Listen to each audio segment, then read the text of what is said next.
E aí, meus bidos sem medo, e aí, meus bidos membros do Tentáculo. Bom, galera, hoje eu estou aqui para falar sobre o 10º volume da fase de Chip Zdarsky com o Demolidor, uma fase que eu tenho comentado e acompanhado desde o começo. Tem literalmente vídeo de todos os volumes, um review por volume aqui neste canal sobre essa fase do Demolidor, porque é um personagem que eu gosto muito e porque é uma fase que também está sendo bem elogiada e que eu estou gostando bastante de acompanhar. E enfim, chegamos no 10º. Será que ainda tá valendo a pena acompanhar? Tem algo de novo? Tem algo de interessante? Tem algo de legal? O volume anterior já tinha apresentado algo muito bacana, eu elogiei bastante aqui. Se você não conferiu, vai estar aí na descrição o review sobre o volume anterior. Mas enfim, eu tenho já algumas coisinhas em mente para falar sobre esse volume, porque eu acredito que sim, ele traga algumas coisas novas, pelo menos para esta fase.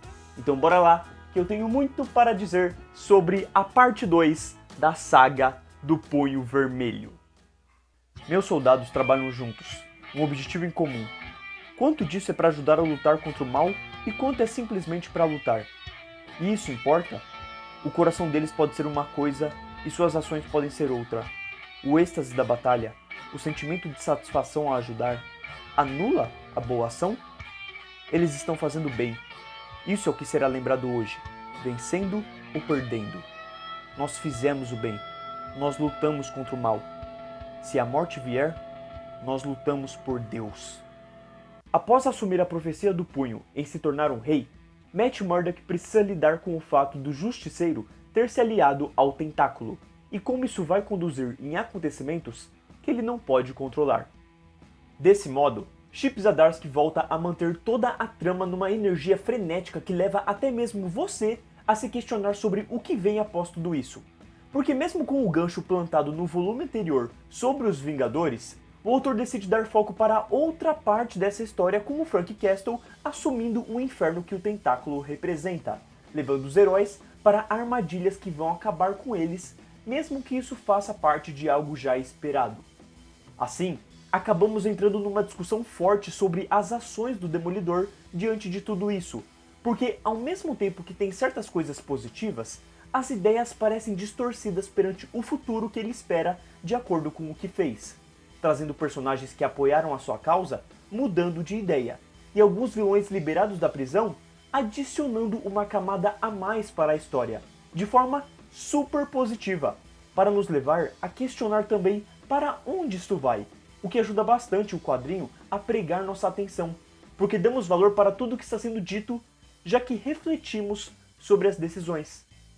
Por exemplo, o bandido que o quadrinho decide dar um foco apresenta dois fatores para a gente se questionar sobre tudo o que está ocorrendo. Um é a motivação para tudo, porque o Matt diz que ele está exatamente tirando as pessoas da prisão para levá-las ao local onde elas meio que vão ser batizadas para voltarem a ser pessoas do bem. Só que do que isso adianta, sendo que tudo isso que está acontecendo está sendo fora do mundo? Ou seja, quando essas pessoas voltarem para a Terra Natal, elas vão ter que voltar a cumprir a pena delas, porque o governo em si não está vendo a fuga delas como um fator de que, elas vão para o local onde elas vão voltar a serem pessoas do bem, elas vão entender que elas devem ter uma segunda chance, os Caramba 4 vão virar pessoas legais, e a gente vai ter que aceitar elas quando elas voltarem para cá. Não é assim que a banda toca, sabe? Então, só nesse fator você já fica, mano, como é que isso vai dar certo? Não, onde é que isso vai dar certo? Porque uma hora essas pessoas vão querer voltar para a terra natal delas. E isso conecta com o segundo motivo. O segundo motivo é em relação ao fato de que muitas dessas pessoas têm como motivador a sua família, as pessoas que elas amam. Então elas vão querer barganhar em cima disso, sabe? Do fato de que elas têm alguém que elas gostam, que elas querem, e tipo assim, mano, eu só vou continuar nessa parada se eu tiver isso. Ou eu só vou tentar manter o meu lado bonzinho se eu tiver isso. E aí o Demolidor meio que vai ter que dar um jeitinho de conseguir essa pessoa, fazer essa boa pra pessoa, sabe? Sendo que ela é uma criminosa, ela estava na prisão cumprindo a pena pelas coisas que ela fez, então fica um negócio muito estranho, sabe? A única coisa que eu passo um pano de leve é porque realmente, no final de tudo, o Matt Murdock, quando ele deixa esse bandido voltar para a família dele, ele deixa uma parada ali que ele diz que é para um certo fator, mas que a gente descobre que é uma câmera e que ele tá observando o cara de longe. Então isso é bacana. Mas mesmo assim, sabe? Então tudo isso ajuda para que mesmo a gente vendo quem são os bonzinhos e os inimigos, comecemos a refletir sobre as atitudes do herói e até que ponto elas não fogem do limite. O quadrinho avança com isso para um combate muito bem coreografado, cheio de lutas e momentos empolgantes, para deixar os personagens em um estado esgotado que leva ao ataque direto e inesperado, tanto de vilões quanto dos heróis que querem acabar com a palhaçada. E é aí que essa nova fase fica mais intrigante, interessante e explosiva se pensar nas revelações, porque ela deixa tudo cinza ao revelar que certos personagens que acreditávamos estarem vivos estavam mortos por uma magia do tentáculo, o que nos leva a encontrar infiltrados ao mesmo tempo que temos um encaixe perfeito com o começo de toda essa fase ao Homem-Aranha bater de frente com o Demolidor sobre suas ações. O que por dois lados é lindo, tanto narrativamente quanto como um fã do herói, já que o Chip parece ter o mesmo olhar que o meu e gosta de relembrar como o Peter tem um coração de ouro, mas talvez ingênuo e inútil para Matt, o que leva a um confronto arrebatador e a uma decisão do herói que me deixou sem chão. Porque no quadrinho anterior, nos foi apresentado um certo personagem que aparentava estar manipulando a vida do Matt desde o início do começo dos tempos. E então, ao final do quadrinho, ele foi preso.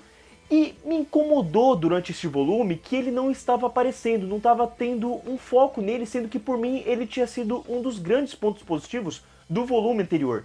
Só que aí chegou no final do volume e ele foi relembrado, ele voltou com tudo e voltou para uma decisão importantíssima que o Matt decidiu tomar em relação a este personagem. E a decisão foi muito legal, porque me deu a entender que no próximo volume, o volume 11, a gente vai ter um grande foco com esse personagem em relação ao que ele representa para o Matt como um todo. O que por mim é perfeito e eu acho essencial. Se não for isso no próximo volume, eu vou ficar bravo e eu vou criticar. Pelo menos eu espero lembrar disso para poder criticar.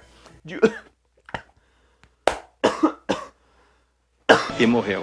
E isso me leva ao final do volume em uma situação que o Matt me dividiu, porque eu não sei se ele ficou maluco, se ele pirou das ideias, ou se foi um gafe do escritor, já que... Alerta de spoilers. Os Vingadores prendem a Elektra em determinado momento dessa última batalha do final do volume. E quando isso ocorre uma avalanche. Ocorre uma avalanche que, tipo assim, mano, destrói tudo. E o Capitão América fala assim, mano, vamos pegar todos os prisioneiros e levar para a nave. E a Elektra foi o foco principal do Capitão América. Literalmente o quadrinho dá um foco no Capitão América lutando de frente com a Elektra e prendendo ela. E aí, não faria sentido para mim a Elektra ficar nesse local que eles estavam. Faria sentido ela ser presa pelo Capitão América. Só que o que acontece? Depois das decisões do Matt Murdock, ele decide ir atrás da Elektra, né? O seu último amor, tá acontecendo aquela avalanche, ele tem que ficar com ela. E ele corre em direção ao local que, de primeira, eu achei que era ela, que ele tava, tipo, caindo em cima dela e abraçando ela com a avalanche vindo. Só que depois eu percebi que era uma sombra, ou dele, ou era uma parte do corpo dele, porque tava tudo meio pretinho, sabe, do desenho? Então, enfim, deu a entender que ela não tava ali, mas que ela também poderia estar ali. O quadrinho indica que ela tava ali, que o Matt, tipo, tá caindo em cima dela. Entretanto, no desenho, você só consegue ver o Matt. Então, nessa hora, eu fiquei muito me questionando se a Elektra foi presa ou não.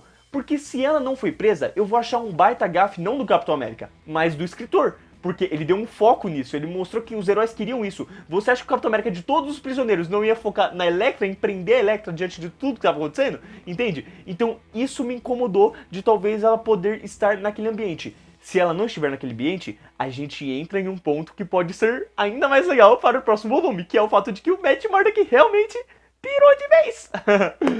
De qualquer forma, a escrita do Chip é excelente e bate fortemente em contraponto ao que eu reclamei na semana passada da escrita da Vita na fase do Super Choque, pois aqui os textos são diretos, precisos e mesmo os maiores balões apresentam uma razão para estar ali e não incomodam.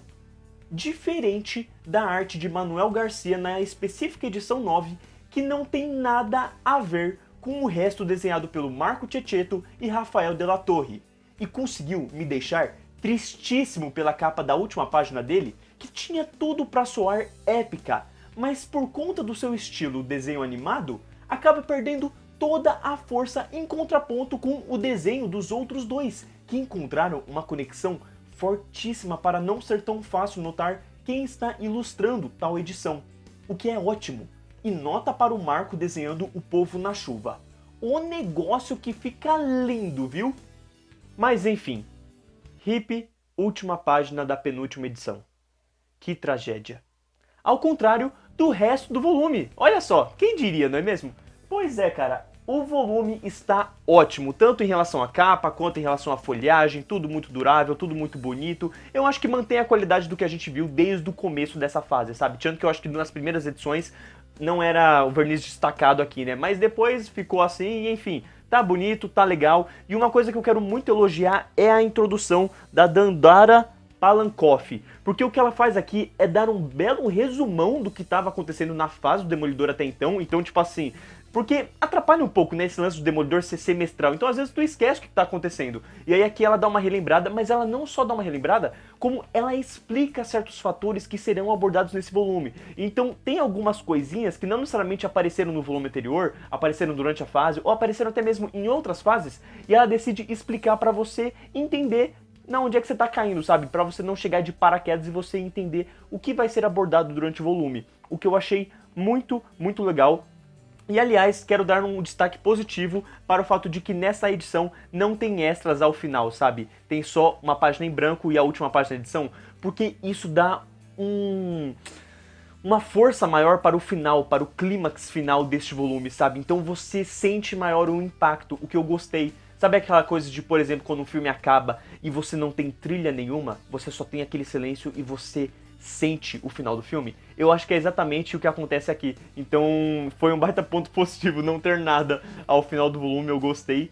E eu acho que o único gafe que essa edição tem como todo é na página 65, onde, no penúltimo balão, é dito: por que outro motivo?